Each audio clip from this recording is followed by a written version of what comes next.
Oh, I don't know why, but sometimes we just need escape. Now the boys have got their boots on and they're dragging us out and far away. It's a fever.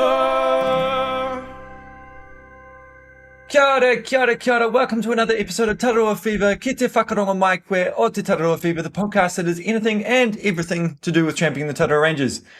Kia ora and welcome to episode 13. Different paces, same fever.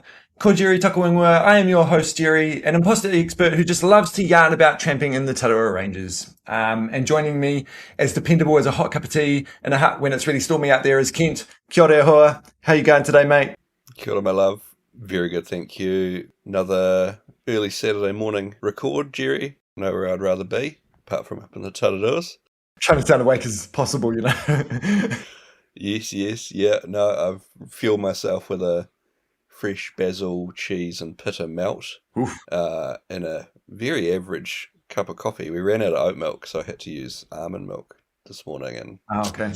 Don't want to be too divisive out there, but oat milk, definitely preferred. Yeah. I'm good, thanks, Jerry. No, it's been a good couple of weeks. Really looking forward to releasing the first full episode of 2026. Yeah. We've got some epic stories in there to share, and I'm really looking forward to hearing some stories from the listeners, given that from what we've been seeing coming in the inbox, which we'll come back to, people have been out there having some epic adventures, seeing some beautiful places. And I'm looking forward to hearing about some of those. Yeah, well, I hope that everyone's had a fantastic summer, done some epic adventures. And if they do want to share their epic adventures with us, just email them in. Like if they even just want to get in touch saying we did X, Y, Z, email them. We can even mention them on the pod. Like, yeah. I'm always keen to talk about epic trips in the Tararua Ranges or beyond. Just the up and just Tararua Ranges for this show. But yeah, and even if your trip wasn't what you expected and, you know, you had to change it or you had to bail out early or whatever, you know, we're keen to hear about them, to be honest. It's all part of it. Yeah, absolutely. But how are you, Jerry? Well, Baz, to be honest, I've got the fever real bad right now. I've been map gazing. Yeah. And yes. I've been map gazing and because prepping for our upcoming trip. Yeah. I'm just trying to figure out where we go. Yeah. Good. I look forward to working out what our journey is going to look like. I've just got to keep getting ready for that trip, really, and training, to be honest, because a bit of ground to make up. Yeah. Yeah, I know. I think we naturally do lose a bit of fitness when we've got young children. We don't do anything over a wee while. I'm rip roaring, ready to get back into it. I did find myself a couple of walking poles. Oh, someone was giving them away for free, so I think I've officially entered the age that I'm going to be using walking poles in the Tararuas. Yeah. I'm trying to might help. I'm trying to not do that, but yeah. Ben and Bridget do it, and they're really fit. So hey, I think it's for everyone. Walking poles are for everyone. Beyond the road to where it ends. It's a road end. To say it's a hut. Road to where it ends. Topographical map. I guess before we get into the main bits of the episode today, I do want to kick off something that I reckon a lot of trampers will relate to for the Tararua Ranges. And it's really about planning these trips, getting in far enough, doing something ambitious and epic, but actually realistically having enough time to get out. Yeah. We're looking at kind of like a 3-day window. 2.5. It might be 2.5. My broad idea was that we head off for Maida Flats on the Friday afternoon. Yeah. And that's obviously very doable, easy, 3 hours. Saturday night at Maida Flats, we can either camp or use the hut, and then we head up Mount Maida and across the Dorset Ridge next day. Again, shouldn't be too gnarly. And then it's the next day, the Sunday, where I kind of wanted to do something slightly epic, where we go from Dorset Ridge across the South King, across Broken Axe Pinnacles, down past Jumbo, also like across McGregor, down past Jumbo, and down past Adi Whakatu and out Holdsworth Road End. And it's just that I don't know if we've got enough time on that Sunday to fit that in, especially if I'm flying out the Sunday night. that might be, it might be a Monday morning that I have to fly out, but it's that whole thing of like, we've just gone in that far that getting out that way's too hard, and it's something we often have to grapple with if you want to do something epic, eh? It is, yeah. I think what I realised over kind of the first kind of 4 to 5 years walking in the Tararuas was, particularly working at around uni and work, is that we pretty much did the majority, just the weekend wander, the one-nighter. And so it essentially meant that we just did all the river valleys. Yeah. The huts in the river valleys in and back out the same way, because incorporating anything massive adventures in tops kind of required a 2-night, which we just didn't have. So that's kind of meant that the majority of my huts that I've gone to, really, outside of a few, are down in those river valleys. So, and this is another prime example where we're trying to incorporate the tops without essentially having to take leave off work, because we don't have any after Christmas and New Year.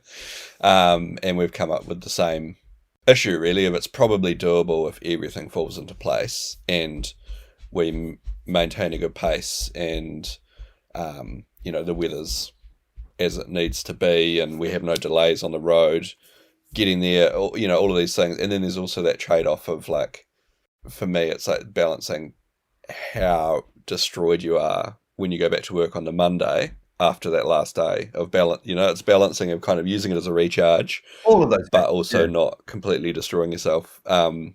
So again, I think we've kind of come up against that in this adventure. There'll be a solution. And the other thing is, well, I guess we got to plan 2 trips, really, because we've got the plan A and the plan B as well. So there's kind of that aspect. Could always be in and out the same way, like get up to Mitre Flats Friday after work when I finish at about midday, and we could go into Dorset Ridge and then even just go for a maraud after the hut and then come back out the same way on the Sunday morning.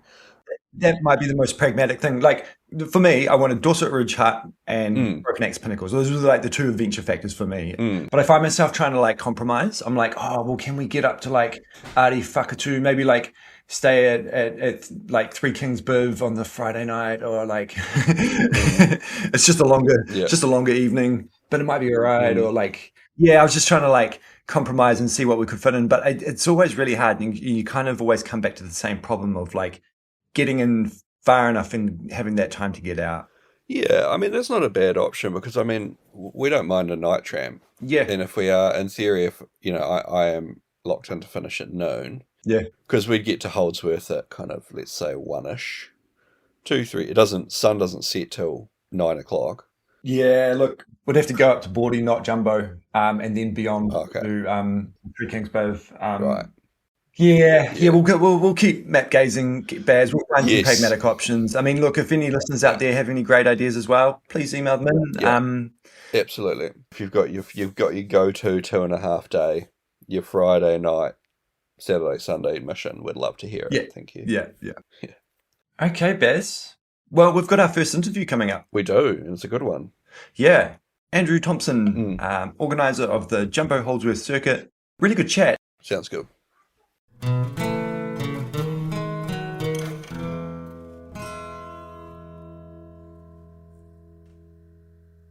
Now, for our first interview today, we're heading into mountain running territory with someone who is at the heart of one of the Tararua Ranges' toughest and most iconic events. Andrew Thompson is the organiser behind the Jumbo Holdsworth Mountain Race, a course that's steep, brutal, and deeply loved by anyone who enjoys to earn their suffering. We're going to talk about the race itself and the most recent 2026 event, behind the scenes organising, and what keeps people coming back to punish themselves in the hills. Andrew, welcome to Tararua Fever, mate. How are things going? Thank you. Yeah, great, thanks. Yes, close off of the race week, so feeling good. Yeah. How did it go? Good, yeah, it went really well, though, leading up into the event, the weather wasn't looking great. As you've said on this podcast a few times, the wind is always the issue up on the tops and the Tararuas. So we were keeping an eye on the wind as we were leading up to it, and the forecast was looking good really up until the day before. Then woke up the next day and the marshals up in the huts up there, and also the forecast, it was it was kind of going to go either way, but at that time at 6 a.m, it was terrible, and Right. we had to make the decision to change the course at the last minute. So not ideal for myself, the marshals, or the competitors, but we have a fully audited safety management plan, and I have to have a line somewhere at which I feel that the race is going to be unsafe.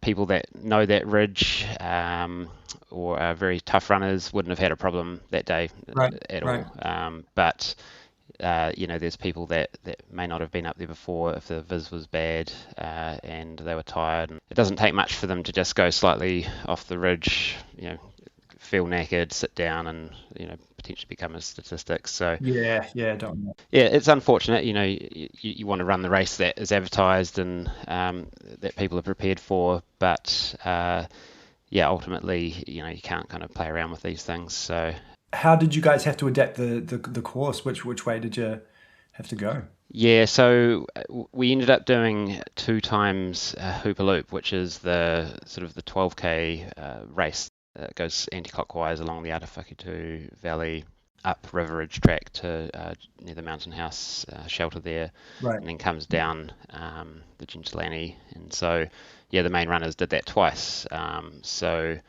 And that was alongside the other Hooper Loop runners who were doing it once. And a very social event for those runners, rather than kind of being on your own and maybe in the clag up the tops. Yeah. I was reading on the website that you guys have that this year's race was going to be going up to Holdsworth first and then coming over the tops and then coming down Jumbo. Is that right?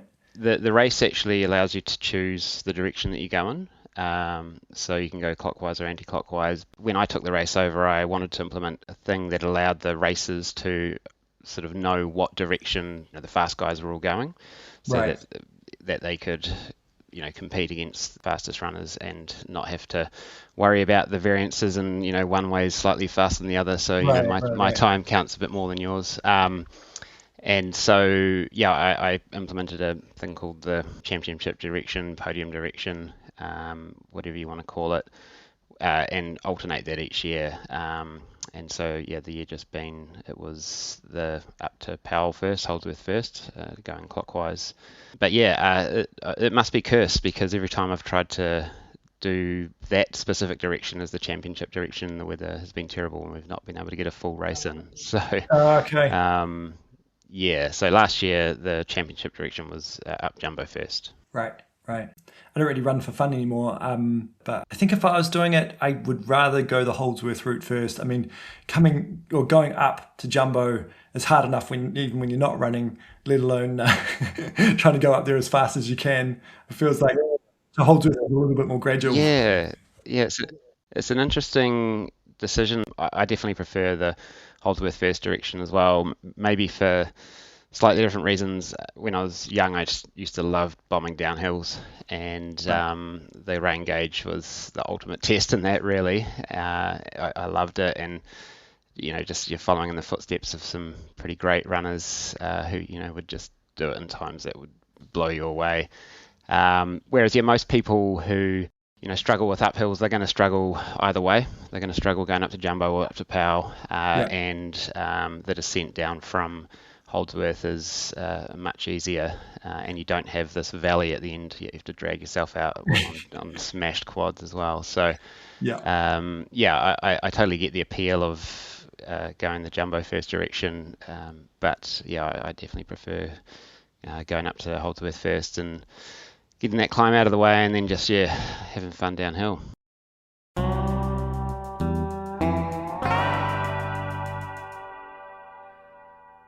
And so what's your background? I take it you're a mountain runner? Ex-mountain runner now. At the moment, I've got an injury that's pretty much stopping me running at all. But I guess, my personality is mountain runner. So I got involved with the race back in 97.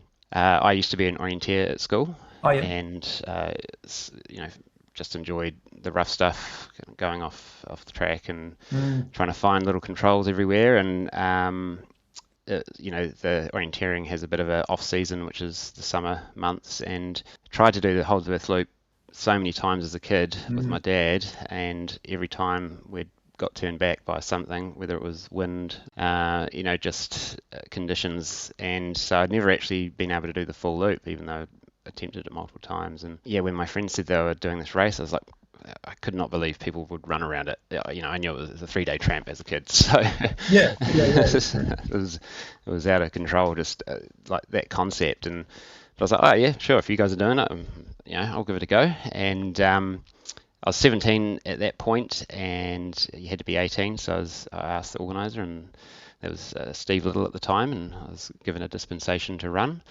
And yeah, it was incredibly hard and tiring and painful, but I loved it. It was really awesome. And fantastic. Every year after that, I got better and better, and probably had one of my best races ever. Sort of around 2020, I think it was. Sorry, not 2000, I should say. And really could see the benefit of being fit and agile in those hills. And fast forward about another 15 years, and pretty much gave up running for a wee while then, but got back into mountain running once I had my family. Got in contact with the current organiser at that point, Rob, who was doing a fantastic job. So he was the one that made the change to make it go to Jumbo Holdsworth, because originally it was Holdsworth Jumbo. Right. The website was in a dire state, and so I said, I can build a website for you if you want to, like modernise the race a little bit. He was happy to do that, and then from then I just kept that relationship up with him, and eventually, about another 5 years later, he wanted to move on from doing the race. I was happy to take it on, and so I've been doing it since 2000. Oh, wow. It's been good. It's a cool website. It's definitely a very usable website. Oh, I mean, it's basic. I mean, the website only needs to have when it is, what it is, how do you pay. And so I navigated right straight to the overall placings just before, and two things that strike me. The fastest placing, it's pretty mind-blowing. But there's also a huge amount of people doing it. Yeah.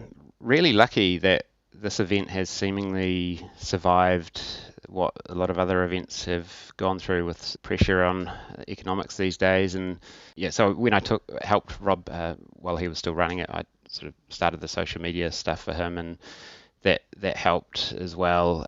So since I took it over, it's sold out every year. And if I could increase the concession, I'm sure I would sell it out still. But it really works as a 300-person event, so that's the cap of the number of people I can run in total. So Hoopaloop and all the races. So it's just the right amount for me to be able to manage. Do you have quite a large team of volunteers, I imagine? Yeah, massive, awesome team of volunteers. Who have been doing it for years and years, so they know the drill. They're the ones that are out in the hills. We have plenty of marshals at each of the huts. We have some roving marshals on the tops, marshals at intersections, swing bridges as well, and then down at base, all the people helping with registration, gear check, and fantastic. And look, am I reading this right that the fastest time this year was 1 hour 41 minutes and 20 seconds?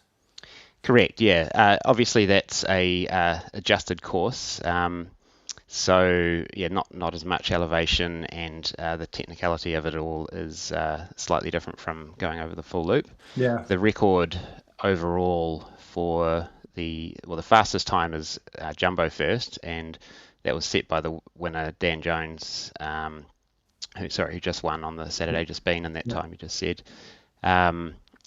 And the fastest time around Jumbo first is 2 hours 14, and that is an incredible time. There was a record prior to that set by James Kubra, I think at least 10 years before, which was 2 hours 16, and I thought that was never going to be beaten. Oh man! He's the only person that's ever run up to Jumbo in under an hour. And so he did it that year, whereas Dan Jones, when he got the record, was over an hour, so he obviously was a little bit faster in the back end than James. Right. So 2 hours 14, and fastest time going Holdsworth first is 2 hours 20, and that was set by a really impressive orienteer called Carsten Jorgensen, who, people used to think he would just float over the ground. So, yeah, I was hoping to see if that record could be touched in the Saturday just being, but unfortunately, Dan didn't have the chance to go over there. Are you happy to say on the show what your own personal record is? My personal best time was 2 hours 51, I think, or maybe 2:49. It was around 2:50.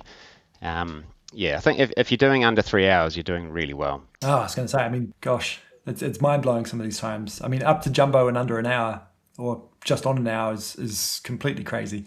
Yeah, so we have a race within the race up to Powell Hut that's called the Sub 1 Club. So if you end up getting to Powell Hut in under an hour, you get this hat, and every time you get it after that, you get a little pin with the year that you got it. And so that was started by the first race director, Steve Little, back in the day. And, there were some of the old guys that sometimes show up, they've got this hat with 5 or 6 badges. And, oh, wow. They love wearing them around. Unfortunately, that sort of died off a little bit when the direction changed. But hoping to, bring it back so it has a bit more kudos. So I only got up to Powell Hut once in under an hour, and it's one of the hardest things I've ever done. I had a berg rest. It ruined the rest of my race, but got there just under an hour. And you've got a hat. Yeah, got the hat. Yeah. Fantastic.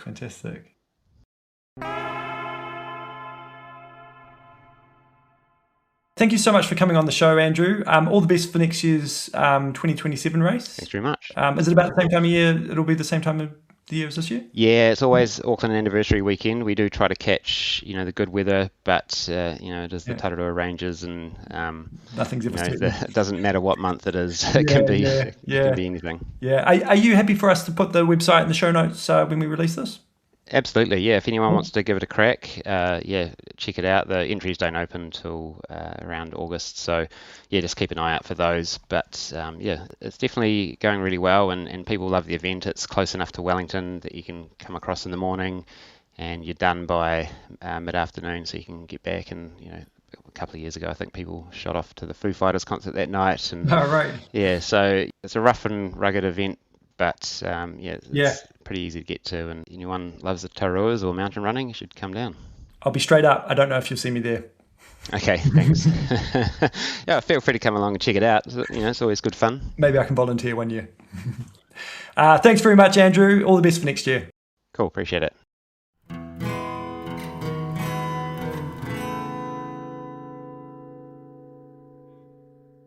Thank you again to Andrew Thompson, organiser of the Jumbo Holdsworth Mountain Race. I'm really sorry you weren't able to make it for that one, Baz.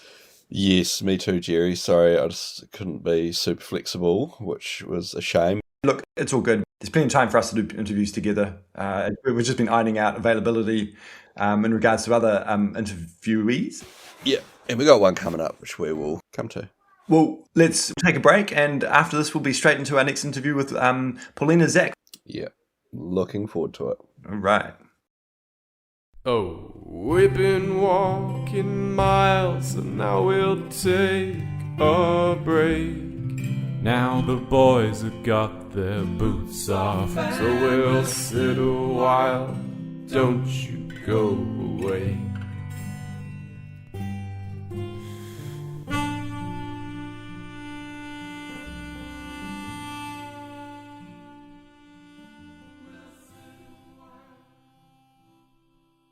Okay, welcome back. And joining Kent and I today for Walk and Talk is Paulina Zack, a long-distance walker who's completed the Te Araroa Trail and in doing so set the women's fastest unsupported time on doing it. She spent time moving to the Tararua Ranges as part of that journey, and we're really looking forward to hearing her perspective on that section of the trail as a whole. Paulina, all the way from Germany, joining us. Guten Tag, wie geht's? Welcome to the show. How are you? Thank you very much. I'm very honored to be here, and I'm good, thank you. It's a Sunday morning. Can't complain. Awesome, Paulina. Thank you for taking time early on a Sunday morning. We really, really appreciate it. And we actually met very briefly in your passing through the Te Araroa and through the Tararuas section, which we'll come back to, I guess. But it's really good to see you again. And I guess the first question was kind of what drew you to the Te Araroa Trail, and kind of how did it differ from other long distance trails you've done in the past? Well, so last year it was actually my second time hiking the Te Araroa, and it was my first long distance trail back in 2019 or 1920. Yeah. And I knew that I've always wanted to do a long distance trail. It was just a matter of time, really. And then that year I had time off in our winter, which is your summer, obviously. And the TA is one of the few trails that you can do in our winter, basically, because all the other big trails, the US American trails, whole of Europe, basically, you pretty much have to Yeah. do in the summer. So, yeah, I came along the TA, and back then it really, I don't know, I just found it very fascinating. It wasn't very well known back then. There weren't too many people on it. And like I said, also timing was a decision for it. And then that year I did the trail in very normal manners, I would say. So I walked it southbound. I had my trail family. I met great people. I was on the trail for close to 4 months, I think. And then after that, I hiked the Appalachian Trail a couple of years ago. And then over time, I kind of realized that, well, first of all, I love through hiking, and I'm pretty all right, I guess, in doing long days and doing many kilometers a day. And that's when I got the idea of attempting an FKT, the fastest known time. And it was a timing question again, but I never had a problem with coming back to New Zealand and doing the trail again. I was like, I don't mind it at all. Like I always wanted to come back. I just thought I'll do it the other way around this time. So that's why I started in Bluff and went northbound. Okay. Awesome. Yeah, and then that worked out. So I was on the trail for not even 2 months and set the new record. Part of it was a mental thing because I was in a rough situation here at home, and I just knew I wanted to get out there, go back on trail, and just be by myself and Yeah. do long days, many miles, all that stuff. I've always been a runner and hiker, so it's not like I just thought I could do that, but I did some training beforehand. Yeah, that was the two reasons I guess where I was like I'm doing it. Probably a couple of months before I headed out, I was like, let's go for it.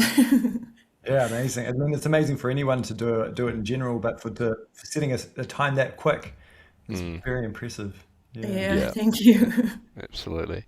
And I guess if we focus on like the second time round doing the FKT, was it different to your expectations, or was it kind of as you anticipated it to kind of play out?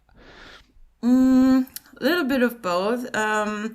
Not huge surprises, but I will say it was very different to my first attempt. Like doing it solo and that quick and northbound, because most people hike southbound. So like after a couple of weeks or 3 weeks, it was literally just me on the trail because I had passed all the southbounders and most of the northbounders. So that was different. I didn't know how my body and mind would react. Mostly my body, I would say, because I knew that I'd love through hiking and all that. So mentally, I was in a pretty good space, and I was just happy to be back on trail. But I did have some body issues at some point.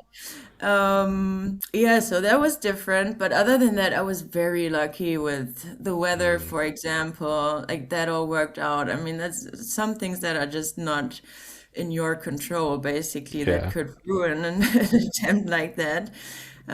Also, one of the reasons why I decided to hike northbound, because I hiked in February and March. So I thought I better start with the South Island because I heard that the weather turns badly sooner than in the north. So that worked out pretty well. I guess I forgot about a few sections that I had skipped on my first attempt, like some road sections. And you kind of forget about all the bad stuff. That was interesting. And actually, the Tararua Ranges was the only big section that I didn't know, because back in 2019, we had to skip it because of bad weather. And then I wanted to come back when I finished the whole trail, which I did, but then again the weather was so bad that everybody told me don't do it. So I was like, oh well, that's a bummer, but nothing I can do about it. And that's when I knew one day I have to come back, because the Tararua Ranges are still on my mind. I don't care about some road sections that I didn't do back then, but that was that one part that was completely new to me at this time. You were talking about the sort of physical toll before, Paulina. I can imagine feet would be pretty sore after a big day's walking if you're doing 40 something Ks a day, 40, 50 Ks a day. But what about the mental toll? Did you have any techniques to get you through some of those hard times? Sort of, go to your happy place or anything like that? I think the first half was good spirits only. Like, I was the happiest person on earth for pretty much the whole South Island. And then actually right after I finished the Tararuas is when I had my first mental breakdown, I think. And it was just, it wasn't even the trail or the people. It had nothing to do with that. I think it was coming to the North Island. You're just closer to civilization. You have more phone reception. So I was in touch with home more. And that kind of sent me off at times. And I was like, I wanted to be in the remote by myself, like sleep wherever I want to. So that was just different. But to be honest, like, being in the bush sometimes helps, because you can just let out all your emotions and scream it out and cry it out. So that helped for a couple of weeks. And then I kind of got back in the groove. Nice. That's interesting. I've done the Te Araroa trail for about 14 days with a friend of mine, Paulina, heading southbound as well. And we walked it was about halfway up the Wanganui River to the Tararua Ranges and beyond. And one thing from being out that sort of like walking all day and being in the environment and stuff like that, I started having weird dreams. Oh, really? Yeah, really bizarre dreams. I mean, that's interesting. I don't necessarily remember that, even though usually I'm a very heavy dreamer. But I feel like on trail, I actually sleep very well, especially being in the huts, and your body and your mind is just so tired after. So I mean, tired, I worked for like 12, 15 hours a day, 50, 60 kilometers a day at least. So I normally sleep like a baby on trail, which is pretty good.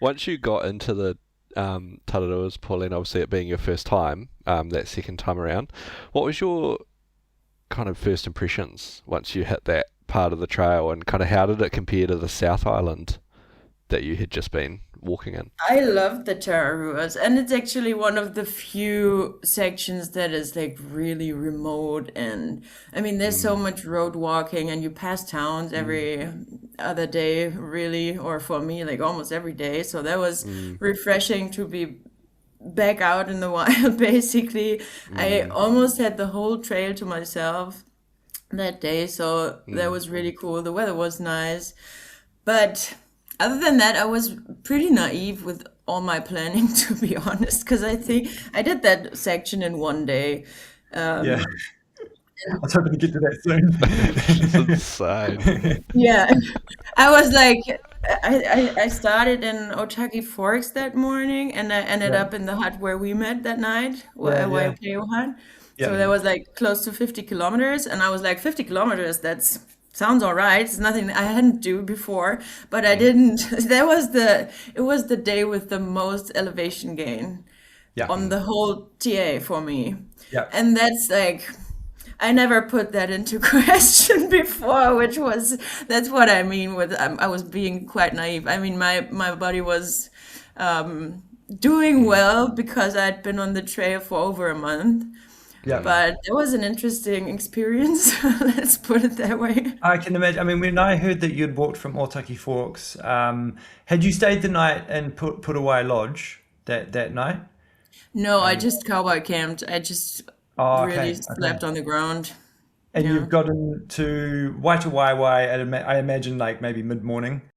Yeah, there was some time in the morning. Actually, at that day they were doing some construction on that hut. Yes, that tracks. And there was like a couple or three guys working on that hut.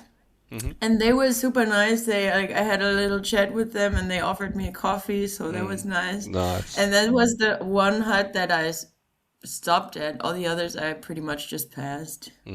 Because after Waitawaiwai, you've got quite a hike up to Shoulder Knob and Junction Knob to the top of the ridge, and that might have been your first major elevation gain, I imagine. And Yes. how was that? How was that for you? Intense, I'd say. But to be honest, at that point, I loved that because all the up and down, like being in the bush, being out there by myself in a remote area is pretty much why I go on trails like that. So that was an adventurous experience for me. And I remember that it was probably the most spider webs I ever encountered on the whole trail. I hiked through so many spider webs, like my whole body was sticky at the end of this day. I was like, I'm not even afraid or scared of spiders. It was just freaking gross because you were like sticky and that all day long, basically. Paulina, we interviewed a person last year who we met that same weekend after we saw you at in the Mangaho Valley, and Brett had told us that he had seen you come through Te Matuai Hut on the other side of the ridge at about 7 o'clock that night, on the Friday night, I think it was, and he was amazed that you'd gotten as far as you had, but probably more amazed that you're actually not stopping at Te Matuai and you're pushing on to Waipehu, hence seeing us there. And when I heard Brett tell me that, I went, oh my God. It's just such distance. I mean, I think there's two things about the Tararua Ranges, Paulina, is that it's classically steep. I mean, there's lots of steep country all over New Zealand, but they're very classically steep, which is, you know, why it's so impressive. But also the distance that you covered that day is remarkable. So seeing you at Waipehu Hut, and it's quite technical, rooty, muddy. I mean, that is true. I like the whole trail. I barely stopped in general. I didn't even stop for a lunch break at some point. I was just eating on the go. I was brushing my teeth on the go if I brushed my teeth. Stuff like that. So, but I think what people misunderstand sometimes, because people say, isn't it such a rush? Like, do you enjoy anything at all if you rush and sprint through everything and go so fast? And that's not the case. Only because I walk or hike a little bit faster. Like, I'm not running through there. I'm just hiking faster than other people, and I don't take breaks. But that doesn't mean I'm not enjoying what I'm doing or not appreciating the environment and the nature. I'm just going faster than other people, but I still had the best time. Like, I enjoyed that range so much, And of course, I mean, I remember I stopped at the, what is it, Draco Film Hut? Is that how you pronounce it? For like a couple minutes, and I was like, "That's a cute hut. If I had time, I would stay here totally." But I still enjoyed like seeing it and being there for a minute. So it's just it's a decision to attempt an FKT, and there's just no time to take many breaks or to be like, all right, I'll just do this in 5 days or whatever.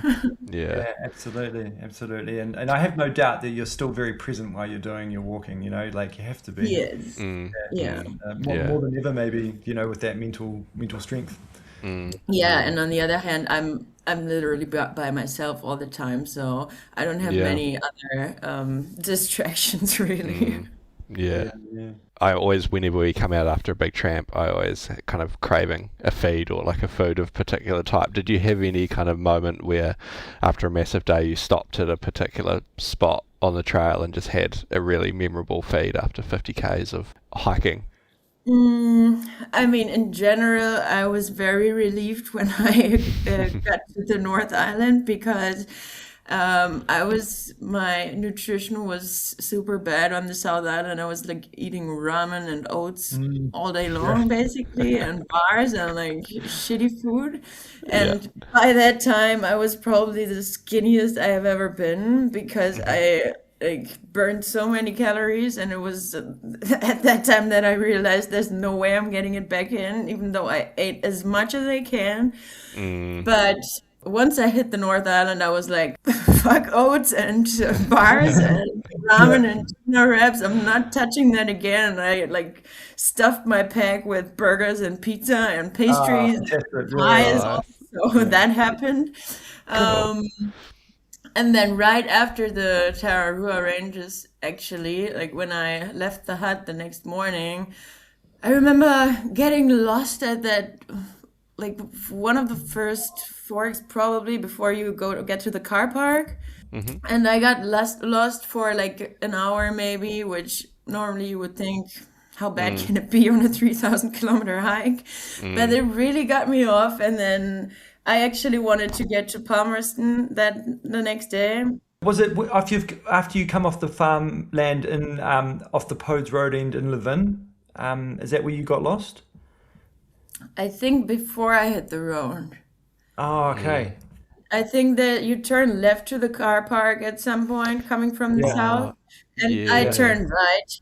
And my GPS wasn't working very well, so I didn't realize until after a half hour or so. So I went back.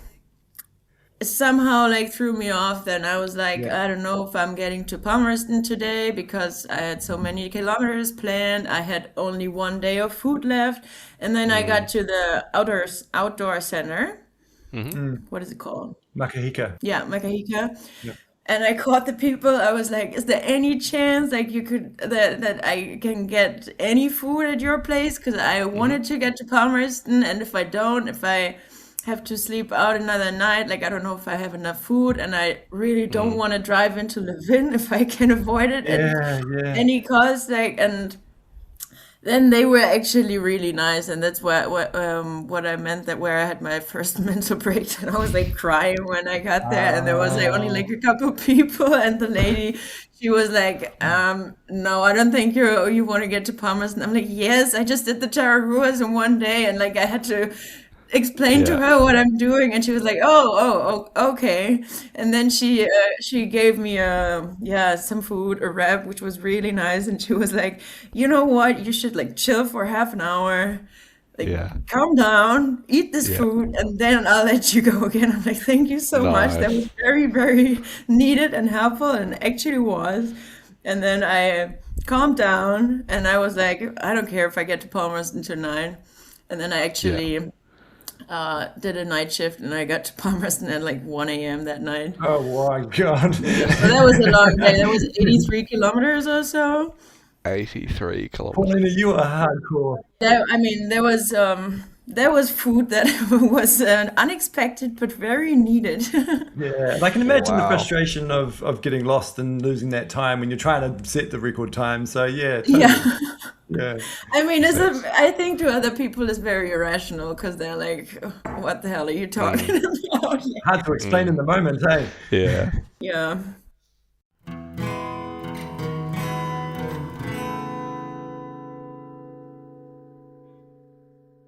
What did unsupported mean in practice? Like, how did you actually go about completing the trail? Like, did you have some food drops in particular areas, or did you just kind of load up your pack? Or because you were going so fast, you were getting to different towns really quickly?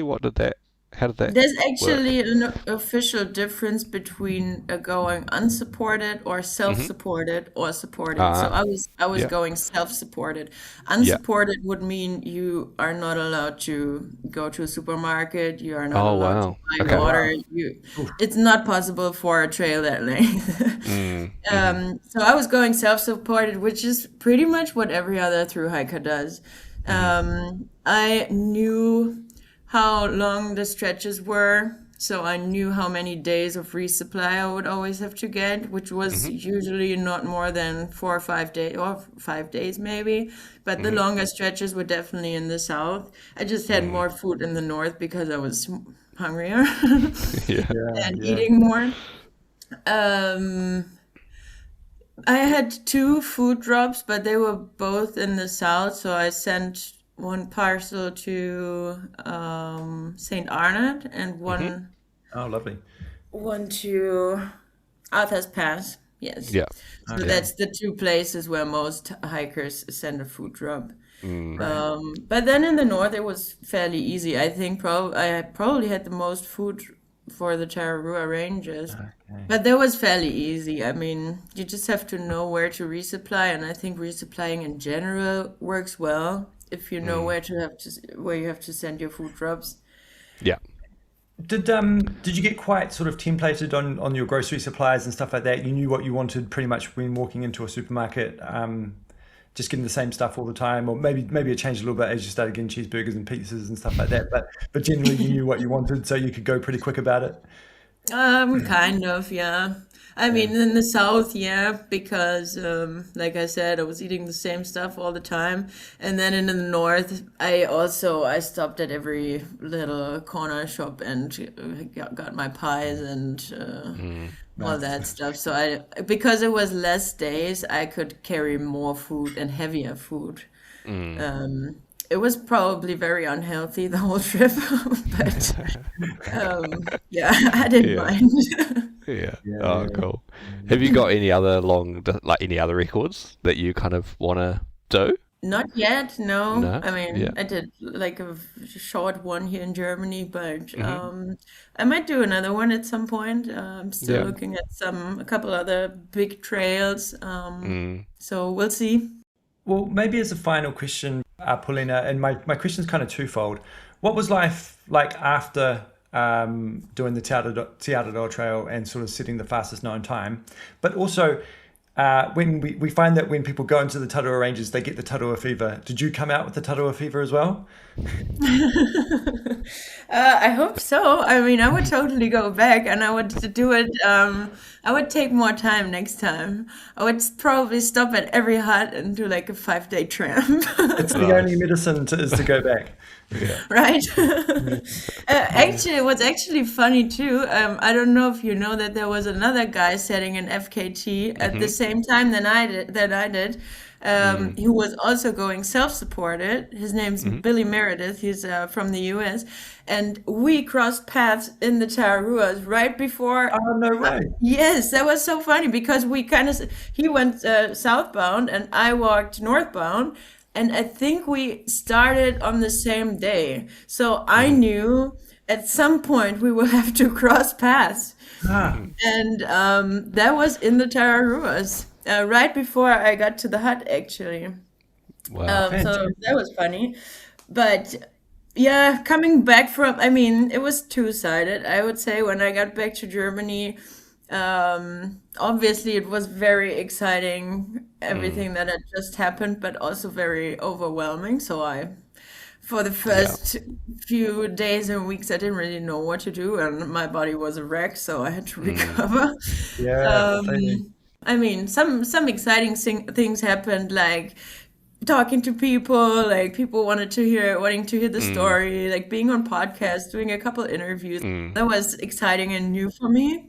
Yeah. But then on the other hand, which is just can be a typical thru hiker problem, I got the post-trail blues. Yeah. So it's basically adjusting from being on trail to going back into your everyday life, which couldn't be more different. Because you're like by yourself on the trail at the other end of the world. pretty much. And then coming back to, I mean, I live in a big city in the middle of Germany, so coming back to a big city, to traffic, to people, to all your friends and people wanting something from you. So that's always a bit difficult to adjust back to normal life. Yeah. So it was a little bit of both, but I'm still to that day. I mean, it's almost a year ago now that I started the trail. I'm talking about the TA so much because like right now I'm actually on a tour, like giving talks to people that want to hear about the experience, and I really enjoy that part of it because I love New Zealand, I love the trail, I love talking about it, so I love looking at the pictures. I don't get bored of it, so that's good. Oh, fantastic. And have you done any interviews with any other tramping podcasts representing any other parts of New Zealand? Ruahine No, Rising or that's the first. That's the first. Nelson Lake's network of... No, I don't even know if it's if people in New Zealand know much about it, to be honest. I mean, I think right now most people know about the TA, but back in 2019, I met so many people who didn't have a clue what the TA was. So I don't know if it's a big thing over there, but that's why it's super exciting. I was very happy when you reached out. Oh, fantastic. Yeah. Yes. Well, thank you so much for coming on the show. It's been really great to hear about your experience and that you did really enjoy the Tararua Ranges, even maybe got the Tararua fever. You have to come back. I did. Yes, I will, hopefully. Thank you for having me. It was a pleasure. Thanks so much. It was epic. It's just such an adventure. Loved hearing about it. Yeah. Thank you. Thanks again, Paulina. That was epic. It was awesome to see her again and reminisce on the connection that we made in the Ranges. And her adventure never ceases to amaze me. And I actually didn't know that she had done the Te Araroa before at the kind of more regular pace. So I found that really interesting that she'd already done it and she's done it two-paced. And so that kind of answered a lot of questions for me. Really enjoyed the kind of the multifaceted nature of kind of different lifestyles of when she's on trail and then reintegrating back off of trail, because sometimes you can feel that after a decent long weekend tramp, let alone 2-3 months. So no, really interested, really appreciated it. All right. Well, we're almost done for the show, Baz. We are. I guess we just need to do a couple of updates. First of all, for the photo competition. Yes. We've had some submissions flooding in. Yeah. Shall I say? Yeah. Which is epic. Yeah. Epic to see, and some really beautiful ones. Yeah. From the Ranges and beyond. Absolutely. Yeah. It wasn't just it's not just the Tararua Ranges, although the ones that we have received from the Tararua Ranges are epic. So there's a few things to update. We've got some prizes now. Yes, we do.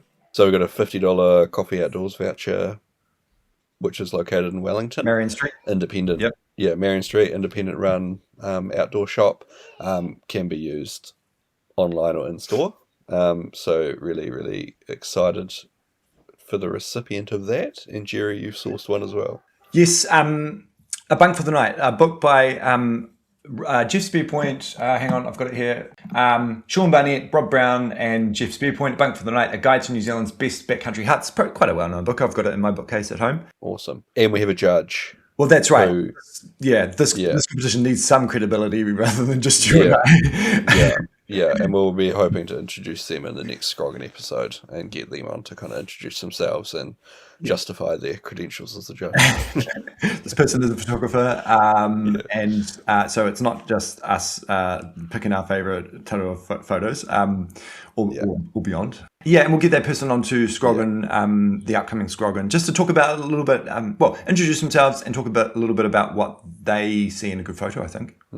Just get your submissions, and it's just sending a photo to tararua.fever@gmail.com. You can send more than one. Totally. Awesome.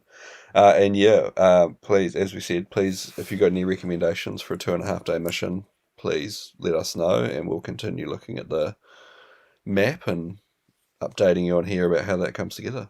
We're not without our ideas, but, we're just keen to hear from people. Yes, and also keen to sample and test a few listeners' signature dishes as well. Obviously, kind of do our own feasts and, some Kent's Cooking Corner for the pod, but really keen to try anything else if other people have got some key signature dishes that they love to do.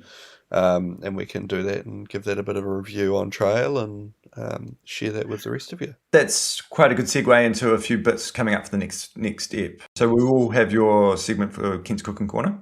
Yeah. We'll have Al back. Yes. Not of the week, but maybe a surprise turn in direction for that. Yes, absolutely. Yeah, watch that space. I did an interview the other day. Shall I say who that was with? Oh, you did? Yes. Yeah, absolutely. I interviewed Derek Field. So, we'll have him coming up on the show. Yeah, absolutely. Awesome. Okay, well, been an absolute pleasure, Jerry. Thank you for all your time and effort putting this together. Thank you. Thank you, Baz, as always. Late nights and early mornings has been the theme of this month, hasn't it? Yeah, absolutely. But if you are going out into the hills, be safe. Be prepared to change the plan. Have all the right gear and just have a great time. Yeah, absolutely. Awesome. Ka kite, everyone. Ka kite, Baz. Ka kite, brother.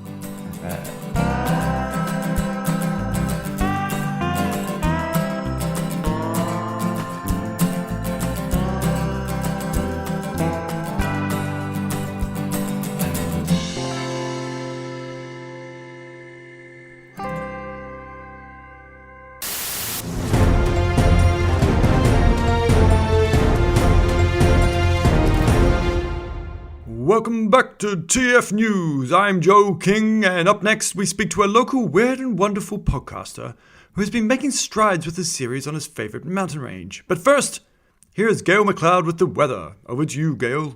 Oh, thanks, Joe. Let's cut straight to the hills with the Tararua forecast. In the South Tararua Ranges in the Kaitoki and Southern Crossing area, expect non-stop drizzle with gusty nor'westers. Trampers, keep those packs dry and your spirits hopefully even higher. In the mid-Tararua Ranges, or Taki Forks and White Waiwai regions, fog and persistent drizzle will remain. Visibility will be low and perfect for those accidental navigation adventures. And finally, in the northern Tararua Ranges, Araret and Dundas Ranges, winds gusting like a runaway pack. Trampers, hang on to your hats and maybe your sanity. Ha ha ha ha. That's it for your Tararua forecast today, Joe. Keeping you guessing and slightly soaked. Back to you. Thank you, Gail. That all sounds tremendous. Right, coming up. Along with silly local podcasters, why gym memberships on the Kapiti Coast are starting to dwindle due to the new 2-hour Kapakanui Circuit Challenge. Oh, well, no thank you. That does not sound like it's for me. Ho, ho, ho, ho.